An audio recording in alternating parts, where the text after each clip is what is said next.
Hmm, Baru-baru ini eh,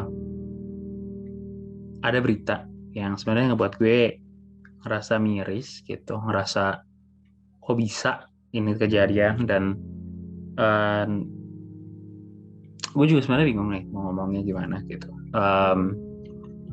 Kalau misalkan gue bilang dari gue, kalau misalkan gue expert gue nggak juga gitu, tapi gue akan ngasih sedikit tentang pendapat gue tentang kasus ini.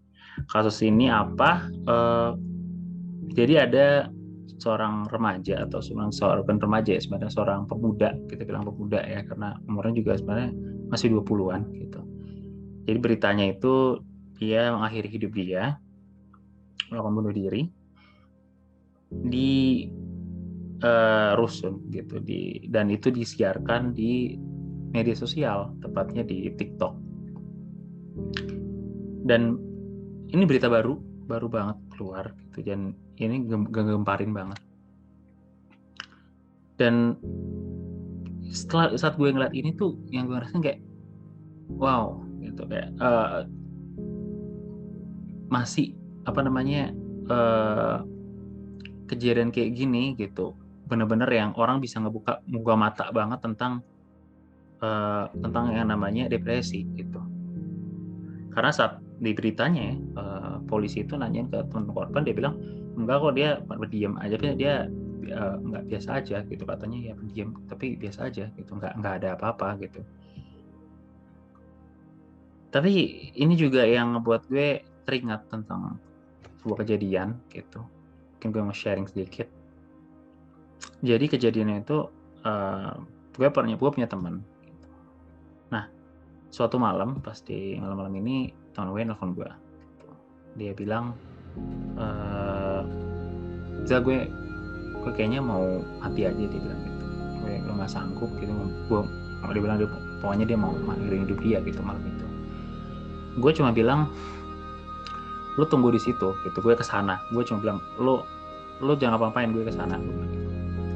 Dan gue ke tempat dia gitu. Sampai di tempat dia,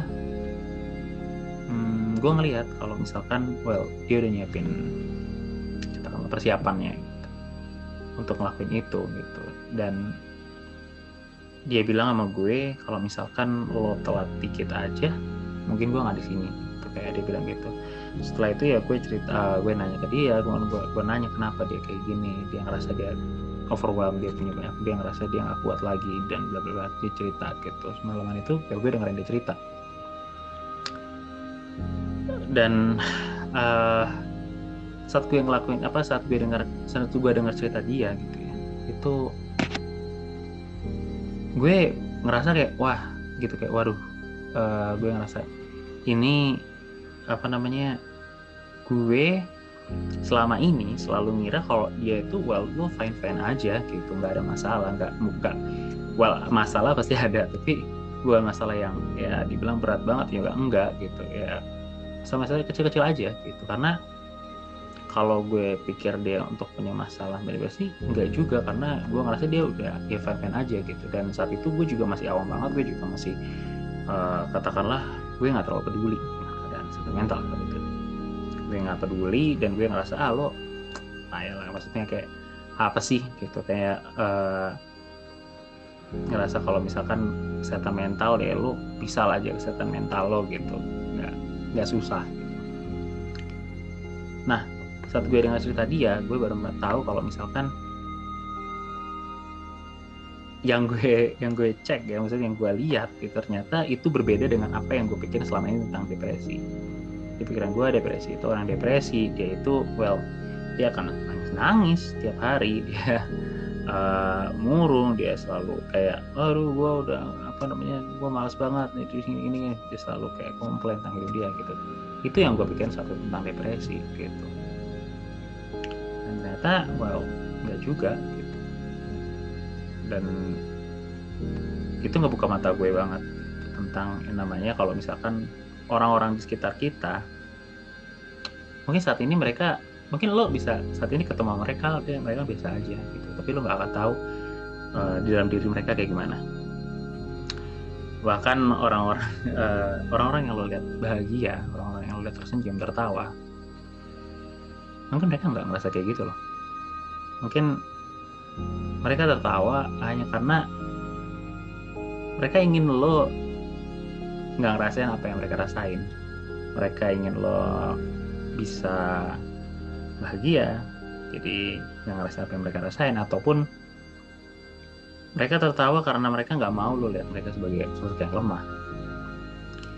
Tapi pembicaraan takwa untuk bunuh diri ini sebenarnya kadang-kadang di Indonesia itu ya, di negara kita khususnya, di masyarakat lah ya, itu sering banget diacuhin gitu. Dari orang-orang selalu bilang, banyak yang bilang lo kurang iman, lo kurang sholat, lo kurang ke gereja, bla bla bla, atau kemanapun, pokoknya intinya lo kurang lah dari segi iman, lo nggak dekat sama Tuhan gitu. Ataupun ya lo harus ibadah. Kalau udah ibadah lo nggak akan punya pikiran gitu. Ataupun kalau ibadah lo nggak akan pernah, lo nggak akan bunuh diri, depresi lo hilang dan sebagainya.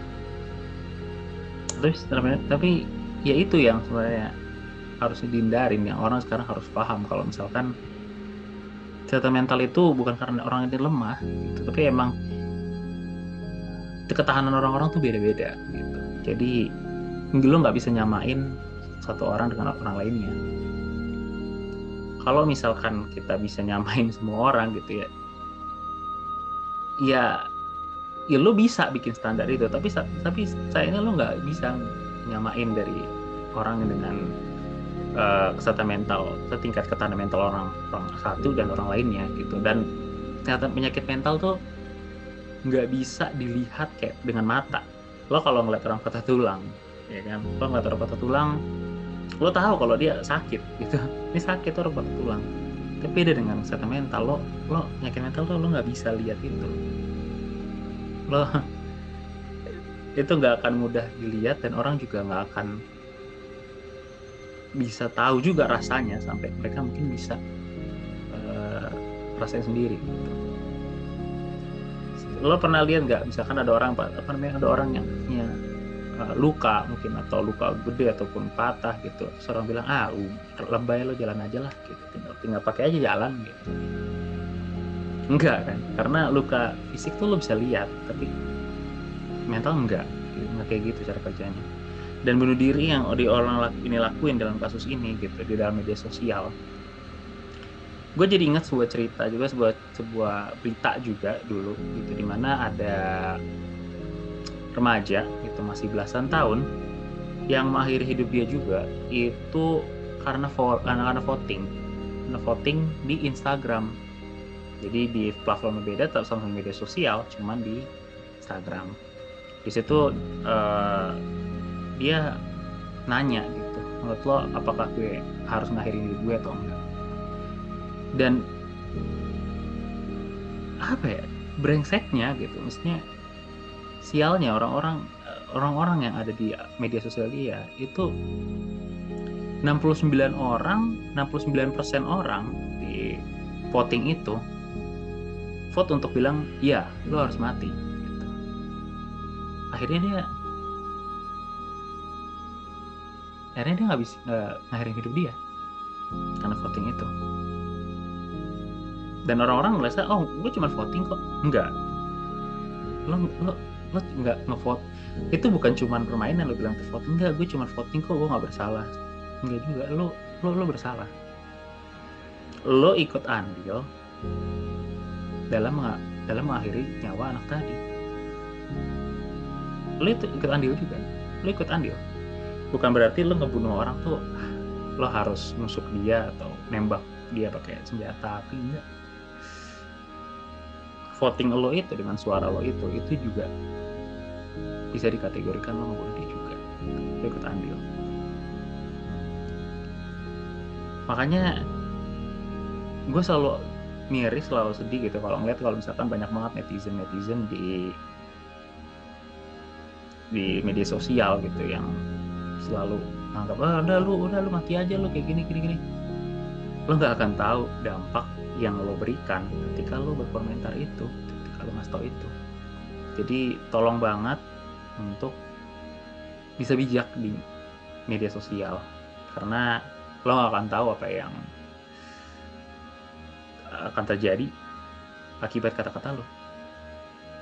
So mungkin itu dulu yang bisa gue kasih tahu, apa yang bisa gue share, bisa gue kasih respon. Sampai jumpa lagi kalau misalkan ada yang harus gue komentar.